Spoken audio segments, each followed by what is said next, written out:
It's 6 a.m. on the morning of the 10th of May 2014. Almost 13 years after the worst terrorist attack in America's history, 3 caskets containing the human remains of 9/11 victims are being transported to Ground Zero.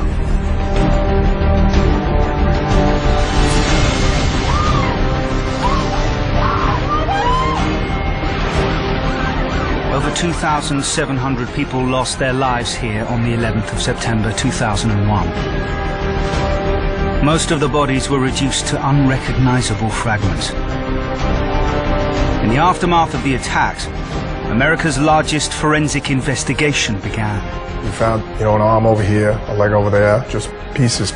Ever since, New York's medical examiners have pushed the boundaries of forensic pathology to identify almost 14,000 human remains. And that was obviously his hair and his scalp. There's 3 teeth there. But today, over 1,100 victims are still missing, lost without a trace. By now, I expected to get some kind of remains, but you just kind of have to accept that you don't have any. I don't have any physical remains at all. No grave to go to. As the latest phase of testing comes to an end, will they find a way to identify and return the missing bodies to grieving families? Whatever the techniques are out there, anywhere on the planet, we're going to fly to World Trade Center. This is the untold story of the biggest forensic examination in American criminal history. With unique access to the scientists who are still 13 years later working to bring closure to the families of 9/11.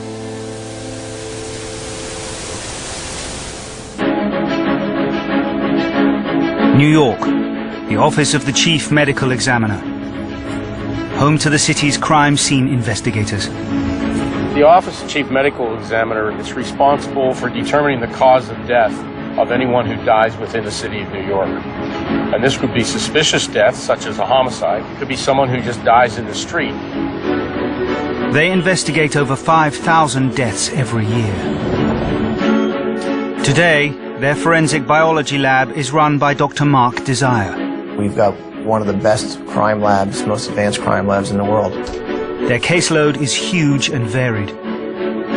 Yet for the past 13 years, an entire department has been working on just one case, identifying the victims of 9/11. And they're still working on it. This is the largest forensic investigation, in the history of New York City and the history of the United States. This extraordinary inquiry has pushed back the boundaries of forensic science. But the latest phase of testing is coming to an end. And for the 1,115 families still waiting for their loved ones' remains, time is running out.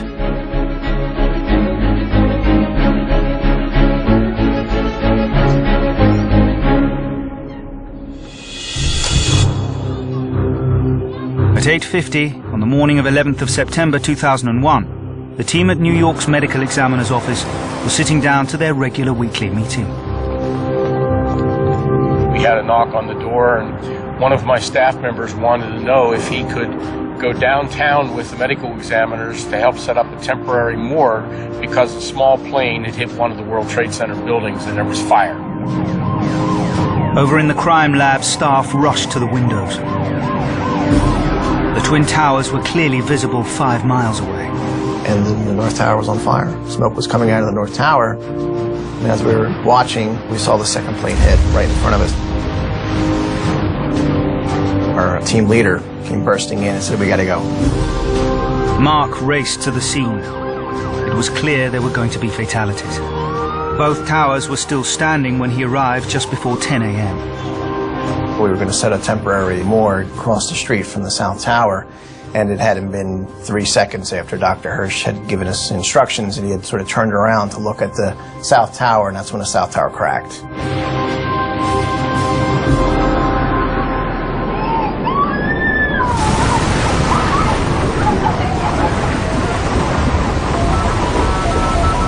The first floor was right over our heads. When I first saw it, I thought, that was it. This is how I'm going to die. As the debris started to rain down on us, hitting my head and then just knocked me into the building and fell onto my legs and crushed my foot, knocked me out of my shoes. Until your adrenaline was running so high, they weren't feeling any pain. I had no clue until hours later that my foot was even broken.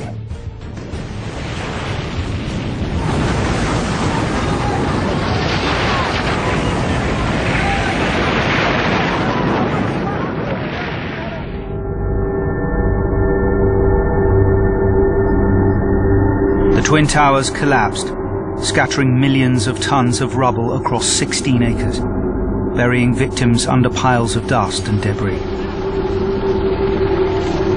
No one knew how many people had died. This hellish crime scene represented the challenge of a lifetime for New York's emergency services. Within 2 hours, over 1,000 searchers were scouring Ground Zero for survivors. Amongst them was Deputy Fire Chief Jim Riches.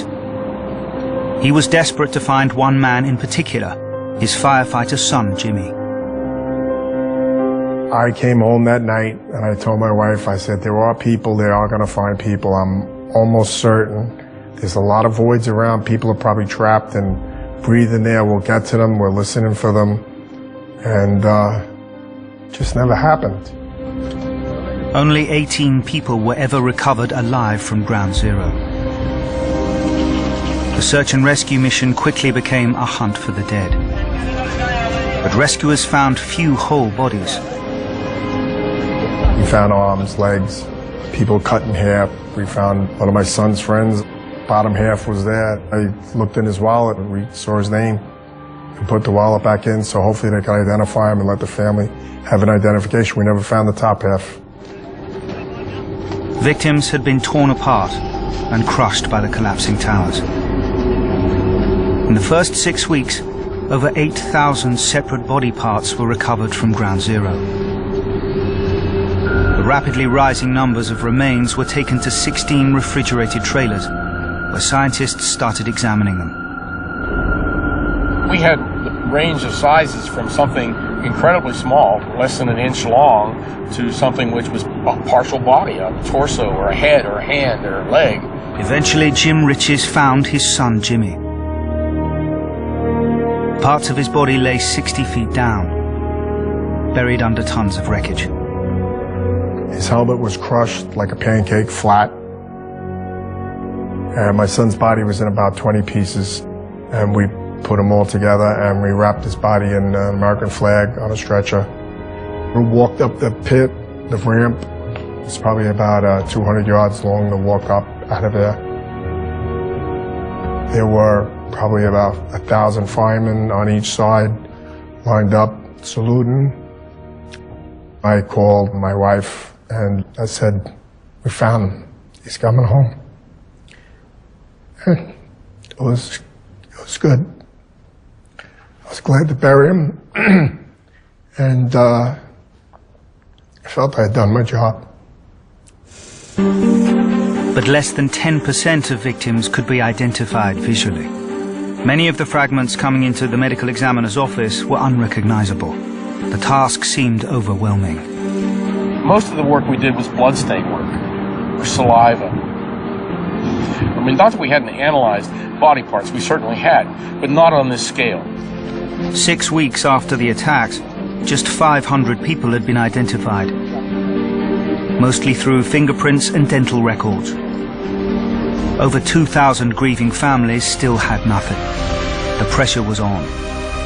But would the science be able to meet the challenge of identifying the victims? I was getting worried because it was very clear to me that we weren't going to make many identifications if we didn't have a better way of testing them.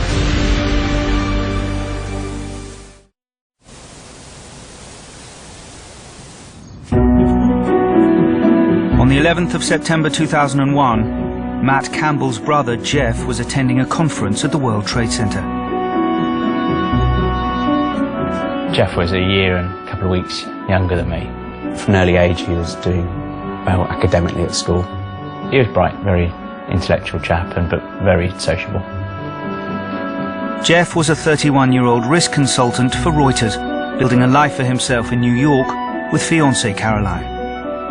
6 weeks after we'd met, we decided to move in together. We were making plans to move over to England and probably start a family, but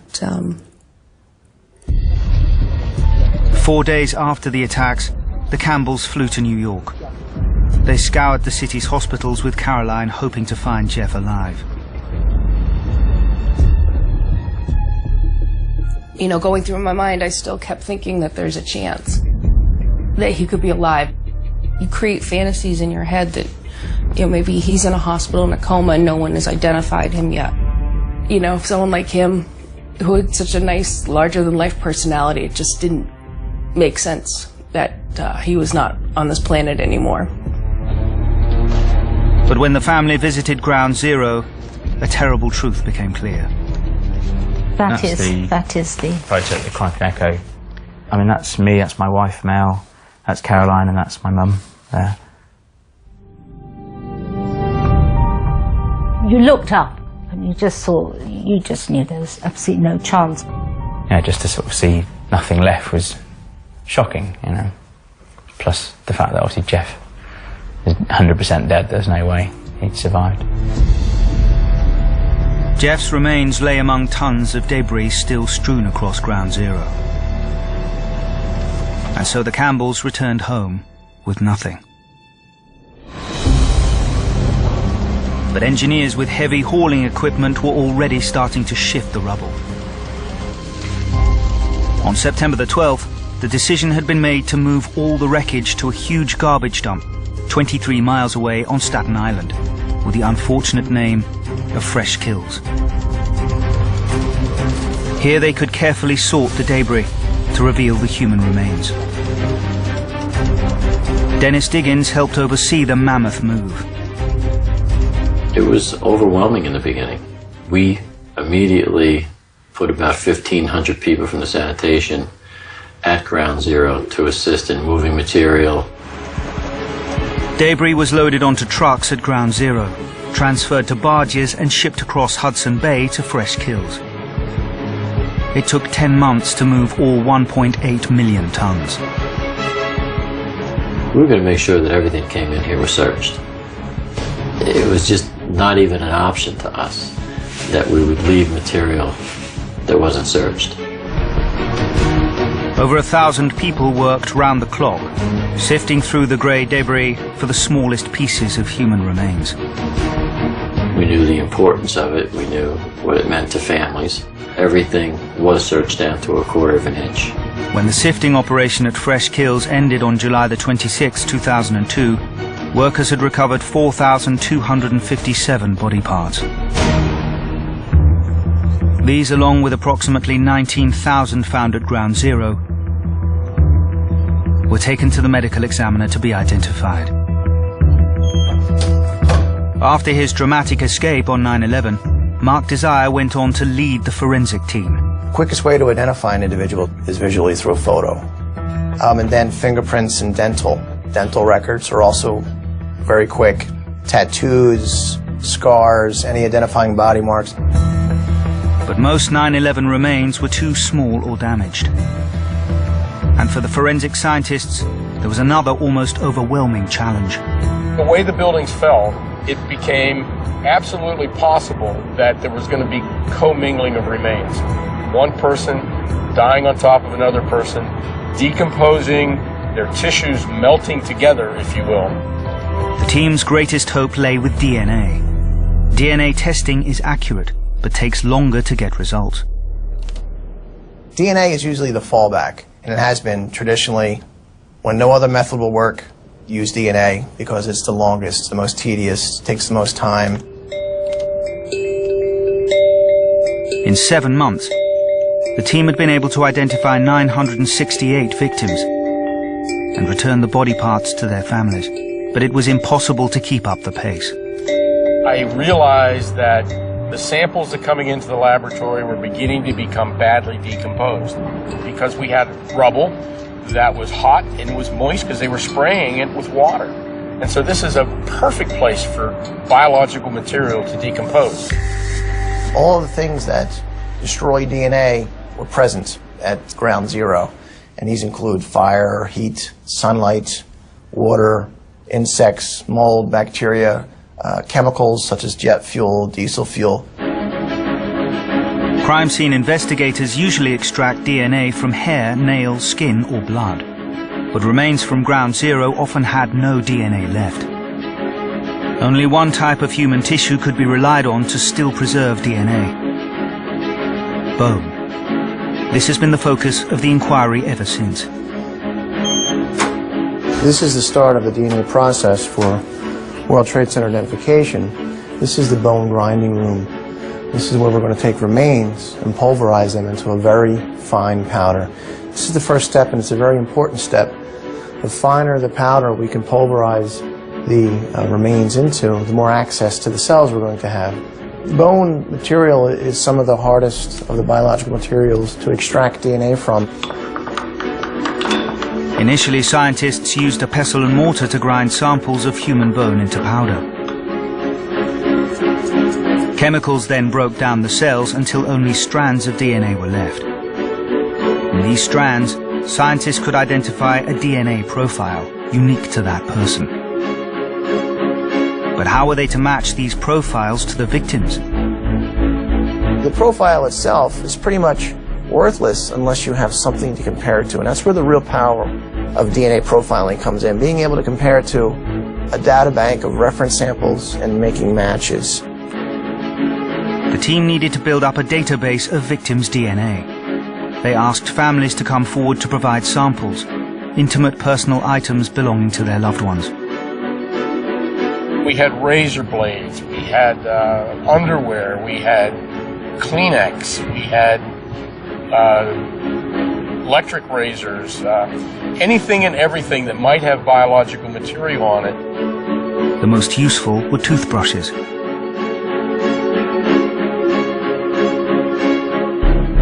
You would get a DNA analysis of the cells in the toothbrush and compare it directly to the DNA profile of the remains. Most of our identifications came that way. In the first year, the medical examiner's office identified remains from 1,432 victims and returned them home to their families. DNA was critical in 70% of the identifications.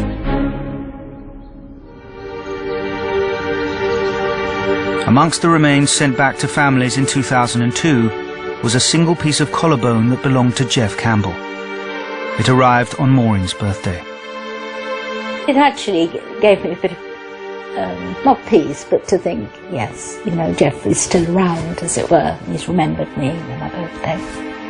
I honestly did not think that we would find anything, and I had made peace with that. But there is something to be said for having something identified. I don't like to call it closure. I don't like to say it helps to move on, but it does make a difference. The Campbells now wanted to give Jeff a Catholic burial, but they were told they needed at least 3 body parts. They only had 1 bone. We didn't know how many other parts were going to be identified, and so we didn't know what to do, you know, in terms of burial or anything. So we just kept it at home. All the Campbells could do was wait, not knowing if the medical examiner's office would identify and return any more remains of Jeff.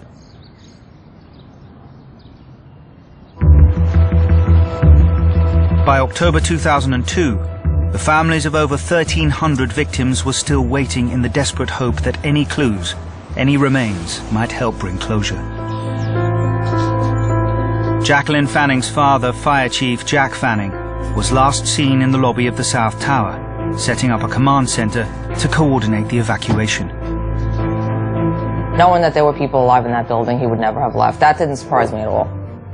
We waited really thinking they were going to find them, but they never found my dad. The first 3 years after it, I couldn't deal with it. I got very involved in drugs and alcohol and just couldn't keep it together. My whole life fell apart. With such a profound sense of loss, Jacqueline was desperate for anything that could help her feel some kind of connection with her lost father.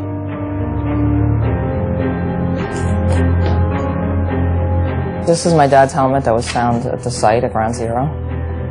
You could see it's melted and burnt, crushed. And the fire department called me, and to see it, I was scared to see it. It doesn't really look like a helmet anymore. And thank God I have it, because it's the only thing I have. You just kind of accept that you don't have anything back, you know? And then you kind of get scared to get the phone call that they have remains, because you're scared for all of it to be reopened again. We had his memorial at a church on October 6th of 2001, and I didn't want a coffin because I didn't want one with nothing in it. It did not bring any closure for me, that's for sure. With the families of 1,300 victims still waiting, the medical examiner continued to test over 9,700 unidentified fragments. Though their success rate was slowing down, matches continued to be made.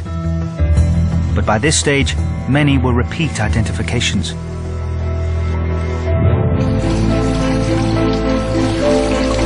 On the 20th of July 2004, 3 more parts of Jeff were identified and sent home to his family. So we've had 2 of these caskets come back. Each bag has a part number on it. You can actually see his name's actually on there, and the body part number. So that part number, you know, is a unique number for each individual piece of remains that has been found. You know, when we opened them, there's just that very odd, slightly chemical but slightly musty, sort of decaying smell. At Matt's request, the lab sent the file on his brother's remains. This one is his right scapula, and this one here is his femur, and this one is his sacrum. These 3 pieces of shoulder, leg and pelvis had enormous significance for the Campbells. The family could finally give Jeff a Catholic burial. On the day that the casket was placed, we had 31 roses. He was 31 years old when he died. White roses. My mum and dad, who were in their 90s, came along, and one by one we put the roses here. It was a very lovely service. I was glad the family had something to bring back home. But I distinctly remember that day. It brought me back to like when it first happened. In 3 years, only 162 new identifications had been made, leaving 1,159 families with nothing. For them, what happened next came as a terrible blow. On April the 22nd, 2005, the medical examiner's office sent a letter explaining the investigation was coming to a halt. We had exhausted the technology at the time. It wasn't advanced enough for us to generate DNA profiles from highly degraded bone fragments that were exposed to all these elements at World Trade Center. So the decision was, let's not continue, because at that point, you're not going to make any more identifications, you're just going to use bone sample. For relatives still waiting, like Charles Wolfe, whose wife Catherine lost her life on the 96th floor of the North Tower, this news was painfully hard to bear. If we reach the limits of science, and they're going to take a breather until new things are developed and go back, I take them at their word. I took them at their word. And so there's nothing else one can do. For the director of the medical examiner's lab, it was the end of the road. Bob Shaler retired in 2005. The investigation had left an indelible mark. I still remember the day that we had the closing of the World Trade Center site. And the people were all standing and they were all cheering for us. And I don't feel like a hero. I didn't feel like I belonged in that parade. I felt like I should have been in the laboratory. Because we had so much work to do yet. And while we were standing down there, waiting to finish the ceremonies, the swirl of wind came through. and just swirled through the whole World Trade Center site and just went up into the sky. And it felt like it just felt like the spirits were being taken out. That's how I looked at it. On Bob Shaler's watch, the remains of nearly 1,600 9/11 victims had been identified and returned home. But there were still hundreds of families hoping for something, anything, to help ease their loss. Then, just 7 months later, a discovery that brought sudden, unexpected hope. Construction workers prepare to demolish a 41-story bank building heavily damaged on September 11th. As many as 300 tiny pieces of human bone fragments have been found in the building. But could this incredible discovery really change everything? After surviving the terrible events of 9/11 and then lying exposed for 4 years, could these precious human fragments ever be identified?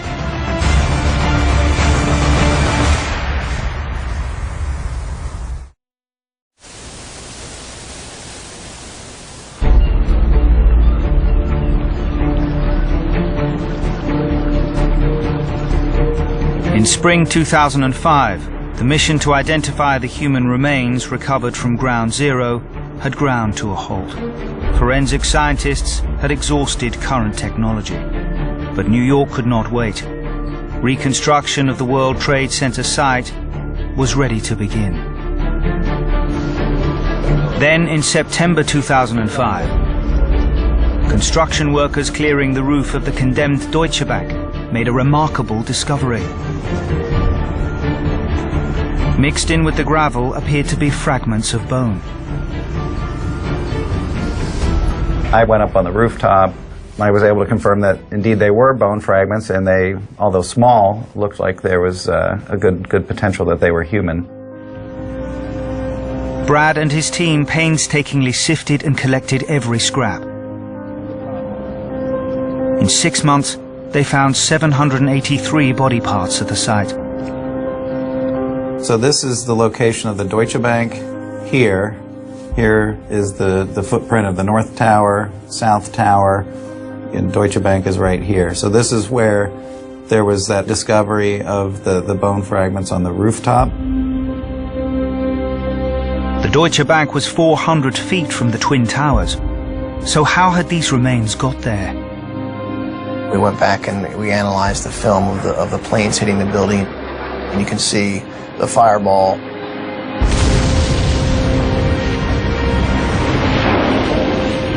When the first plane hit the North Tower, in the explosion, wreckage was thrust out of the other side. Was it conceivable human remains were then carried past the South Tower and onto the roof of the Deutsche Bank? We were sifting through. We would occasionally find pieces of greenish metal that looked consistent with what I've seen in the past with airplane wreckage. The evidence pointed to the remains coming from the passengers and crew of American Airlines Flight 11, the plane that hit the North Tower. But identifying who each fragment belonged to was impossible with current techniques. Fragments had been sitting for 5 years, exposed to the sun and the rain and everything that destroys DNA. So the amount of DNA that was going to be in these was going to be very, very small amounts. The team needed to try something new. They turned to liquid nitrogen, first freezing the bones before turning them to powder. So that freezing process will make the bone fragment very brittle. We want to shatter those bone fragments and help us pulverize it and mill it, grind it into a very fine powder. The more fine the powder, the more access to the cells we're going to have. Turning the bone into exceptionally fine talc was a breakthrough. I was amazed at the results, the amount of DNA profiles we could generate from those. I never would have thought that we would be that successful. As a result, the families of 30 of the passengers and crew aboard American Airlines Flight 11 received remains of their loved ones. But for the medical examiner's office, the implications of this dramatic new technique were huge. In June 2007, they announced every unidentified piece of human remains, all 10,000 of them, would now be retested. Be going back to all the remains. Let's try it again. Something we've tried 5 times, let's do it again. Apply the new technology and see what you can get. In just 18 months, they re-examined every single fragment, teasing out DNA where none could be found before. And they got results. In March 2008, the Campbell family in Sussex received news from New York.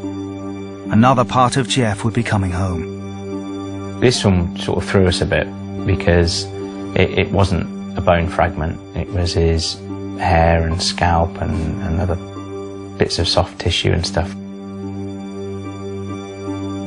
So you can sort of make out there, and that's obviously his hair and his scalp, and that was his right mandible with, I think there's three teeth there. And this was a lot harder to deal with. I actually remember the gasp that Mum took when she looked at this. It was a shock, but I really felt he'd really come home. This piece of Jeff eased Maureen's greatest fear, that her son had suffered in the fires that raged before the Twin Towers fell. My fear was that he was in these terrible flames and had to make decisions what to do, or was burnt. And the fact that it wasn't singed at all, the hair, you'd have thought that would have been a little bit singed or anything like that. It really did bring me comfort, but I think, no, I was really quite at ease. He had black sort of spiky hair, and he had it about that length. And remember you cut some, we put it in a locket for me, and I felt really at peace with that. The Campbells were not the only family to receive more remains. A further 1,757 fragments were identified using the new technique. 25 more families were reunited with parts of their loved ones for the first time. By the end of 2008, 1,623 victims had been identified. But that left over 40% of the families with nothing to bury, and a painful dilemma for New York City planners.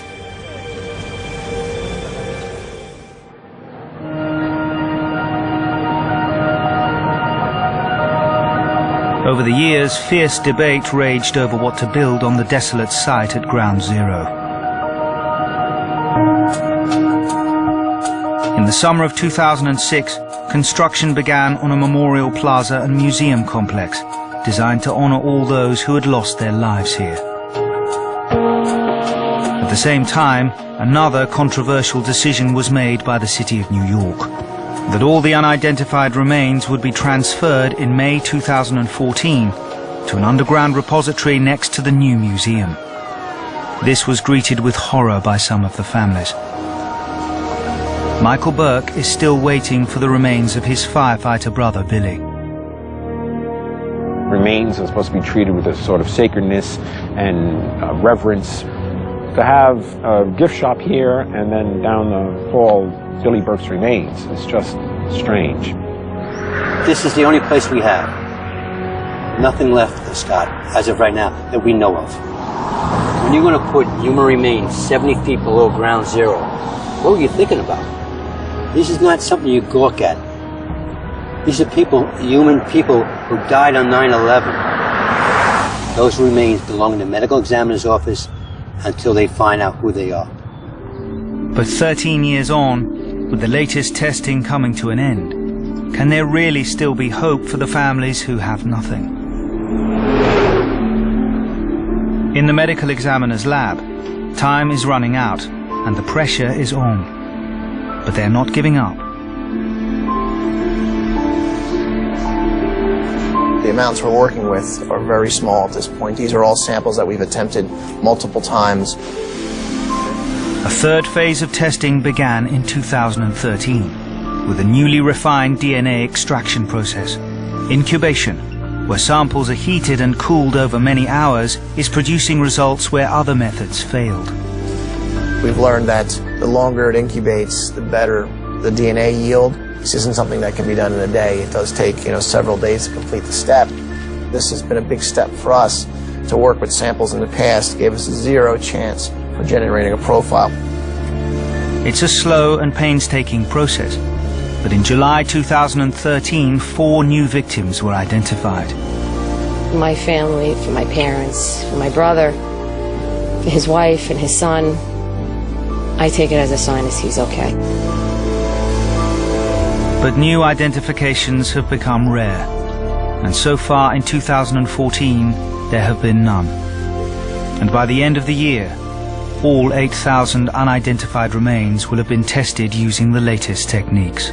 At some point this year, we hope to finish that, apply this new technology to all the remains and see, how many identifications we made, how many more victims need to be identified. Jacqueline Fanning still has no news of her firefighter father. Good boy, Sham. And she fears that when the last unidentified remains are transferred to the new repository, it will mark the end of the search. Today, she's calling the lab directly. I'm nervous about making the phone call, but I want to know if anything new has gone on, 13 years later that I haven't been notified about. Yeah, I'm nervous. I'm nervous of what they're going to say to me on the phone. Hi, how you doing? I was just looking to see if I can get information. Jack Fanning's daughter. But the news from the medical examiner's office is not positive. Mm-hmm. They have 8,000 remains. They're going to keep trying to identify those 8,000 remains, and with as much as they can with technology now. So there is a chance that it will happen, but there's a big chance that it won't. By May 2014, New York is preparing for a solemn day of remembrance. And to some, it appears the 9/11 story is finally ending. But the quest to identify remains has not been abandoned, and recent discoveries are giving hope to families with nothing.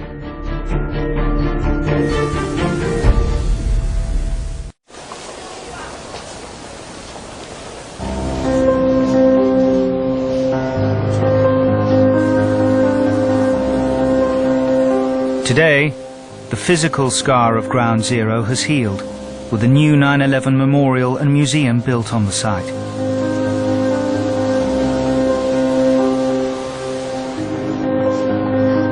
Matt Campbell, whose brother Jeff died in the attacks, has come to New York to attend the opening ceremony. In December 2013, scientists identified a 6th fragment of Jeff's body. But the Campbells have decided it should stay in New York, where he lived with his fiancée Caroline.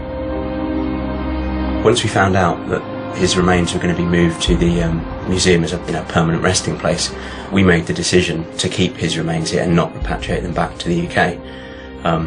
Mainly so that, if and when Caroline eventually felt that she could bring herself to come down to World Trade, she would actually effectively have a grave, somewhere to go where, knowing that Jeff's actually there.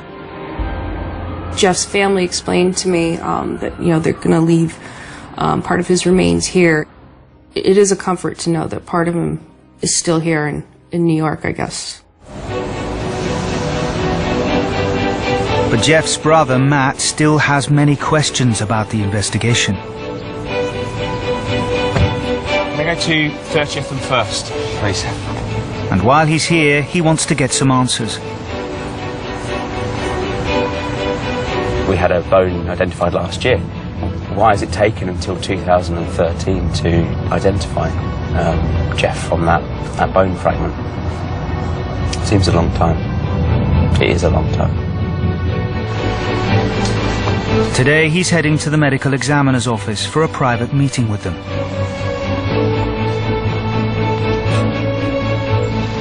Why, out of the blue, last year did we get another part of Jeff identified?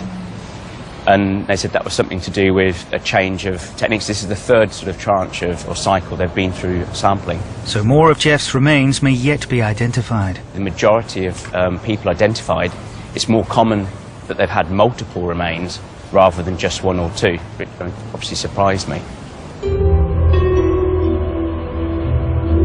It's May the 10th, 2014. Today, 8,000 human remains, unidentified or unclaimed, will be taken from the medical examiner's office to their final resting place at Ground Zero.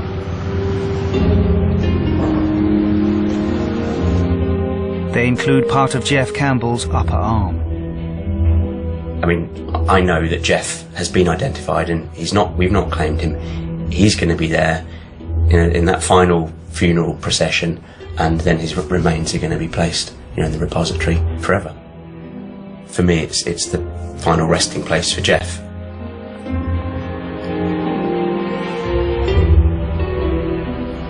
When I first saw what came out, which was effectively a coffin, it brought it home that this is, a final funeral march. But it's a ceremony that Jeff's partner Caroline feels unable to attend. She has never been back to Ground Zero since Jeff's death. There is a little bit of comfort knowing that there's a place I can, when I'm ready to get down to honor his memory. Since 9/11, New York's Medical Examiner's Office has carried out one of the most groundbreaking forensic investigations ever. Over the past 13 years, 21,906 fragments of human remains have been recovered from Ground Zero and from searches in a 2-block radius of where the Twin Towers stood. They've successfully identified and returned these precious fragments to the families of 60% of the 2,753 victims who died. Their work has pushed back the boundaries of science. There's a lot of technology that we apply to our homicide investigations or our missing persons investigations that we've helped identify or solve based on what we've learned from World Trade Center. So it has advanced forensic science greatly. Current techniques will once again be exhausted by the end of this year, but relics from 9/11 are still being uncovered. On April the 24th, 2013, a piece of the landing gear from the plane that crashed into the World Trade Center was discovered, jammed between two buildings a block from Ground Zero.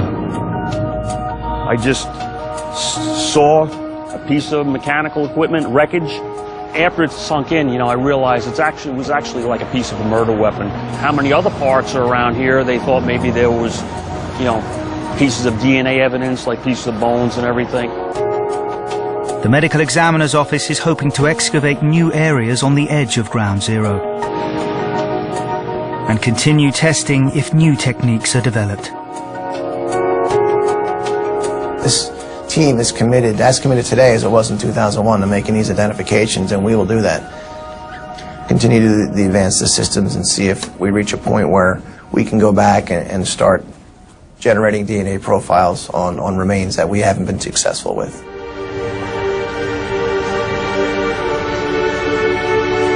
For the families of over 1,000 victims, the wait goes on. My wife was stuck in 2001. 9/11 devastated my family. Now, if she could get parts of her son back, it'd be a miracle. I would still want the call even if it was 25 years later. I would want to know.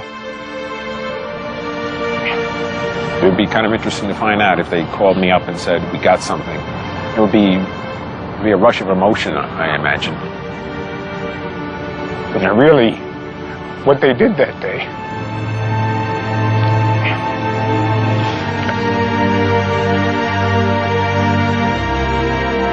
So many other fathers that were down there and they never recovered anything. I felt, they were asking me, do you feel good that you found him? There's no closure. I mean, he's not going to walk back in the room. So he's still gone. My heart aches every day. But at least I have a cemetery I can go to and I'll sit there and talk to him, or I'll come here and talk out there. You cannot give up hope. You have to keep going and going. Once you give up hope, it's all over. You're finished.